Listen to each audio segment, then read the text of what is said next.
On ne reverra plus jamais la Bérarde telle que nous l'avons connue. Moi, le déracinement des gens de la Bérarde, c'est insupportable. En une nuit, voilà, le torrent s'est infiltré dans l'ensemble du bâtiment, tout le rez-de-chaussée, tout le premier étage. Vous êtes en train de marcher sur des maisons qui ont des siècles et qui ont totalement disparu. Il y a des familles qui ont tout perdu, toutes leurs racines, depuis des générations. On n'est pas que des touristes, on est devenus amis en 20 ans, donc les amis ont tout perdu. Donc quelque part, voilà, pas évident. C'est tout foutu, c'est tout par terre. J'ose même plus y regarder.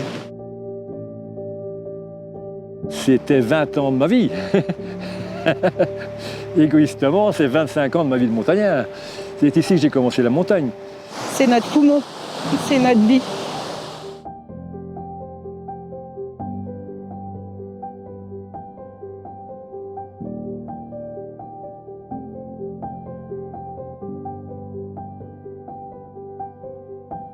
Six mois après la catastrophe de la Bérarde, Lucie Reynaud revient nettoyer et vider ce qu'il reste de son restaurant.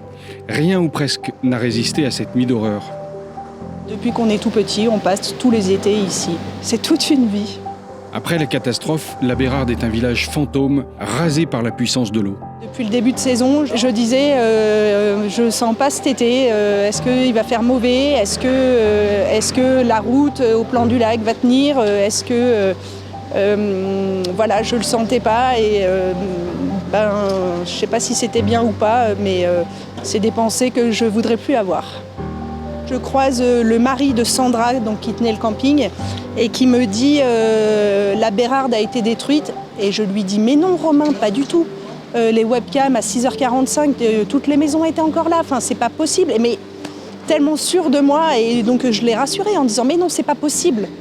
Et donc il pleurait, je l'ai pris dans mes bras, et là, t'en prends plein la tête.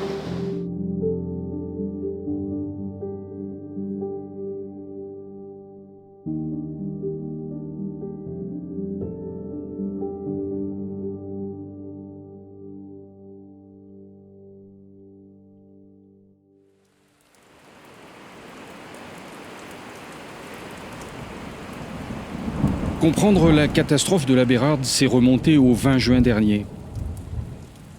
Depuis quelques jours, des précipitations importantes sont annoncées dans la vallée du Vénéon. 100 mm de pluie en 48 heures, des températures élevées. Ces deux données viennent s'ajouter à une troisième. En ce début d'été, le manteau neigeux reste très important en altitude. Ce cocktail explosif, les habitants de la Bérarde le connaissent. Il a déjà provoqué des dégâts quelques mois avant, plus bas au plan du lac, en détruisant la route d'accès au hameau. Mais dans la nuit du 20 au 21 juin, le phénomène va prendre une autre tournure. Il va conduire à la catastrophe climatique la plus marquante ces dernières années dans les Alpes françaises. Au petit matin du 21 juin, la Bérarde est en partie détruite.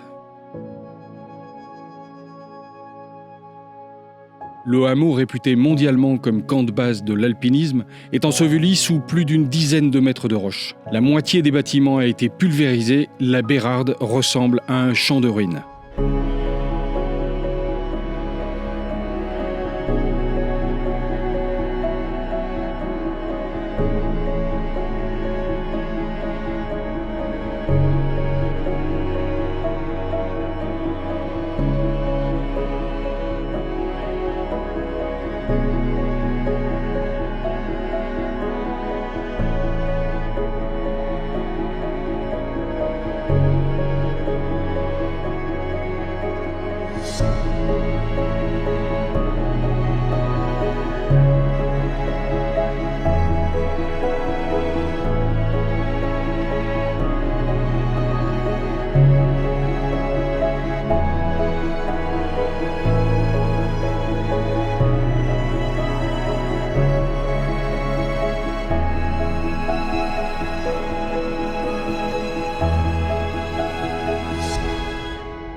L'entrée sur la Bérarde, c'est un peu un délire. Et puis surtout que toutes les voitures aient disparu, que les chalets soient enterrés, c'est ahurissant, quoi. Face à moi, là, il y a des millions de mètres cubes de pierre, avec des hauteurs qui vont de 6 à 10 mètres, qui ont totalement modifié le paysage. Donc, à titre personnel, c'est évidemment la première fois que j'observe une catastrophe naturelle aussi impactante.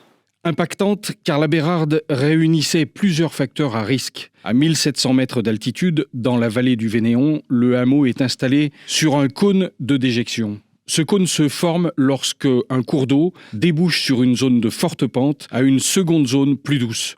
De nombreuses communes dans les Alpes ont été construites sur ces dépôts. Mais cette donnée a une conséquence, la vulnérabilité des lieux lorsque les éléments se déchaînent. Ça a arraché vraiment très haut, là. Christiane a tout perdu cette nuit-là. La nature m'a pris ma vie, mes souvenirs. Pas une vie physique, une vie sentimentale. La maison de famille, bâtie en 1780, n'a pas résisté aux éléments. Les murs sont éventrés, aucune possibilité de revenir s'installer ici désormais.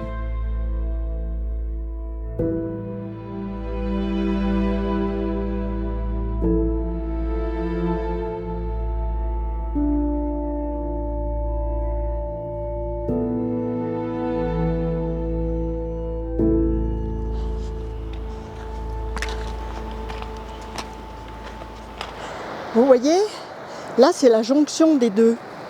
C'est la jonction des Étançons, là, et Bonne-Pierre de l'autre côté. En face.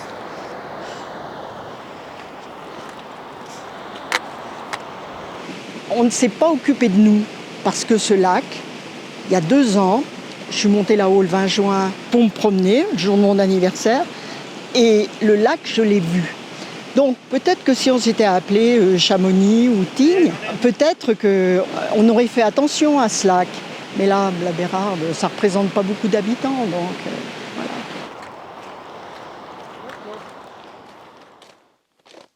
Vincent Koulinski connaît la Bérarde par cœur.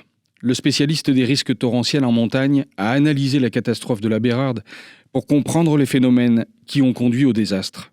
Avec une donnée que personne n'avait envisagée, la vidange d'un lac glaciaire au-dessus du hameau. En fait, on se retrouve sur un phénomène.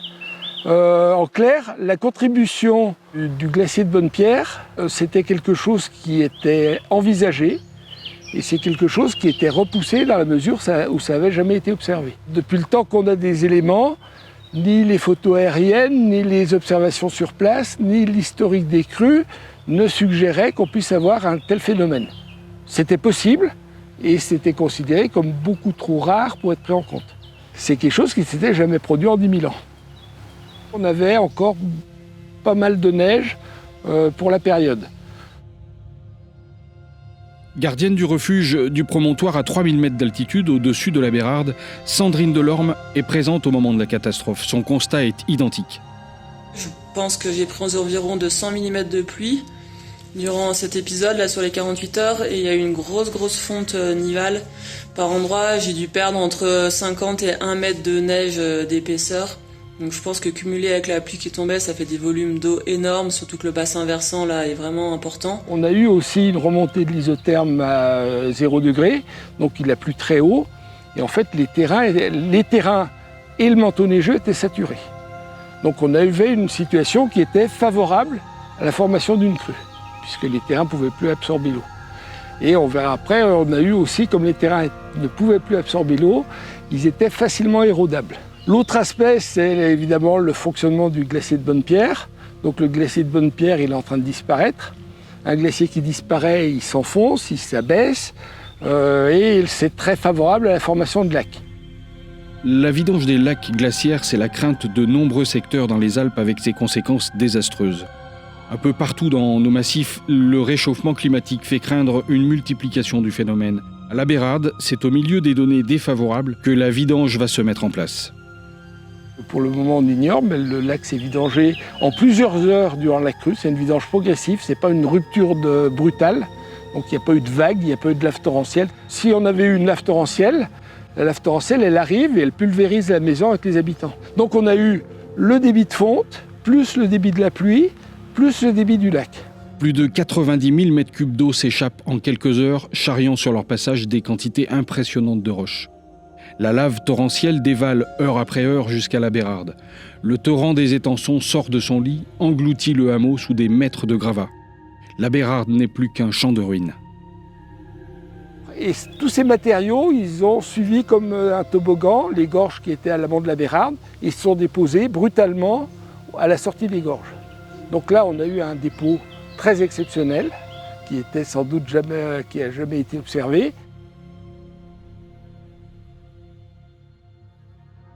Six mois après, il reste des questions. La première d'entre elles est de savoir si, oui ou non, un lendemain pour la Bérarde est possible. Le hameau sera-t-il reconstruit un jour ? Aujourd'hui, nous avons des scénarios pour rétablir à minima une vie dans la Bérarde, mais ces scénarios sont suspendus à une décision de l'État et il est vraiment urgent qu'on sache. J'ai passé 45 étés de ma vie ici et c'est notre vie. Mes enfants, c'est leur vie.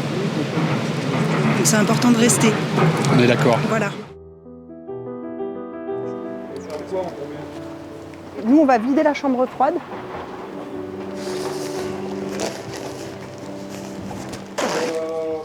Il y a du boulot, il va falloir enlever ces cailloux, planter de l'herbe pour que ce soit un peu moins rustique, mais bien sûr, on le voit, le village de demain.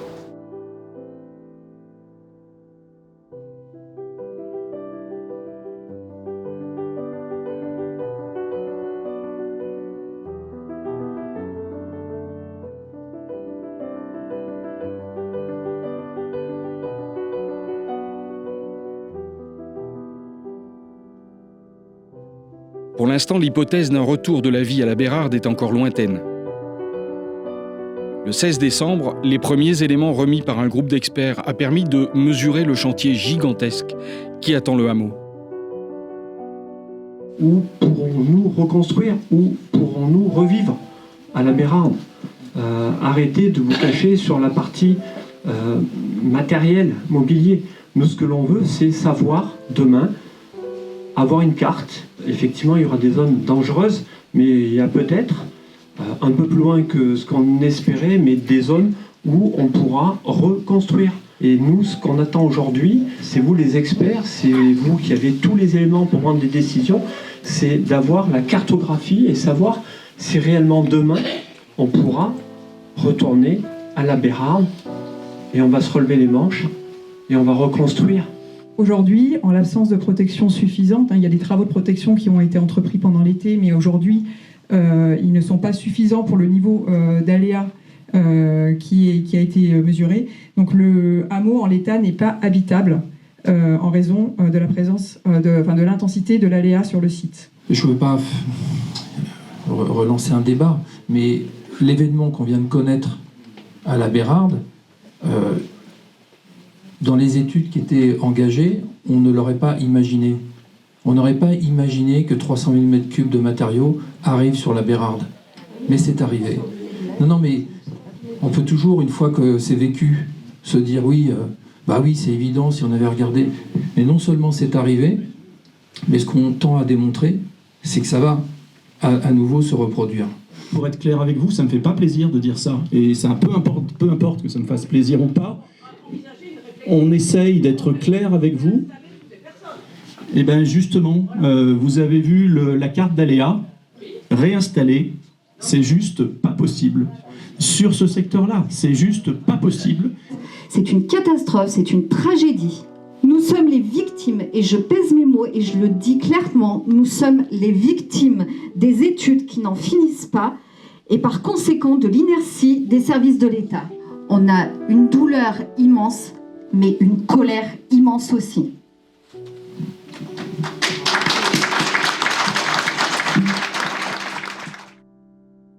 Derrière la question d'une possible reconstruction, il y a aussi le coût, celui supporté par les collectivités qui voient avec crainte arriver d'autres phénomènes comme celui de la Bérarde. Il faut se poser la question de l'avenir de ces habitations. Aujourd'hui, quand on voit l'étendue des dégâts, on se dit que la Bérarde, telle qu'elle a existé, ne pourra pas être reconstruite à l'identique. Ça, je crois que tout le monde l'a compris.